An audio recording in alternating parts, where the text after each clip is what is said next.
آج کل یہ بہت زیادہ بات سوشل میڈیا پر گردش کر رہی ہے کہ جو مسلمان علماء ہیں وہ یہ کہتے ہیں کہ آپ ڈائریکٹ قرآن پاک نہیں پڑھ سکتے، قرآن پاک کو ڈائریکٹ پڑھنے سے منع کرتے ہیں جی. حالانکہ یہ اتنا بڑا الزام ہے کہ جس کو یہ کبھی بھی ثابت نہیں کر سکتے. یعنی ایک کرام نے تو مدارس ہزاروں لاکھوں کروڑوں کے حساب سے مدارس موجود ہیں جی. تو یہ کس لیے ہیں؟ قرآن پاک کو سمجھنے کے لیے ہیں. یعنی قرآن پاک کو زبانی یاد کرنے سے لے کر اس کو سمجھنے تک کا پورا جو سسٹم ہے وہ مدارس نے فراہم کیا ہے. اور آج جو دین کا فہم ہے یا گوگل کا جو ترجمہ جو مفتی گوگل کا جو یہ لے لیتے ہیں یا 360 ہے، یہ ترجمے سارے کس نے کیے ہوئے ہیں؟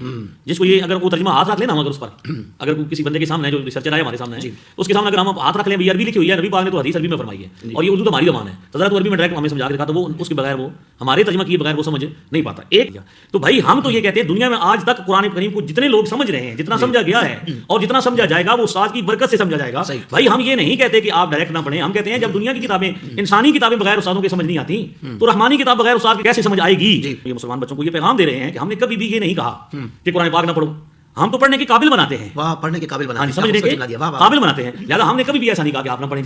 ترجمے ہمارے لوگوں نے کیے ہیں. اعلیٰ حضرت کا جو کنز الایمان ہے، اعلیٰ حضرت نے کیوں کیا؟ عالم کو ترجمے کی ضرورت نہیں ہے، عالم کو ضرورت نہیں، عالم کو اردو زبان کے ترجمے کی ضرورت ہے بالکل نہیں ہے، وہ بھی زبان جانتا ہے. تو سید امام اہل سنت رضی اللہ تعالیٰ عنہ نے جو کنز الایمان شریف کا ترجمہ کیا یہ کس کے لیے؟ ہمارے لیے. بہار شریعت والوں نے بزرگوں نے بہار شریعت لکھی تو کس لیے لکھی؟ امت کے لیے لکھی. بالکل جی وہی اس میں مقدمے میں لکھتے ہیں کہ عوام کے لیے لکھ رہے ہیں. تو ہر زمانے میں علماء نے عوام کی رہنمائی کے لیے کتابیں لکھی ہیں، تراجم کی ہیں. تو یہ بہت بڑا الزام ہے جو لگایا جاتا ہے کہ کسی کا کلپ اٹھا دیا جاتا ہے کہ وہ آدھا وہ بھی کسی اور مثلا فرقے کا بندہ ہے جس کا زیادہ تر چلایا جاتا ہے. ہمارے علماء تو اس طرح نہیں کہتے، ہم تو کہتے ہیں کہ استاد کے ذریعے قرآن کریم کو سیکھا جائے.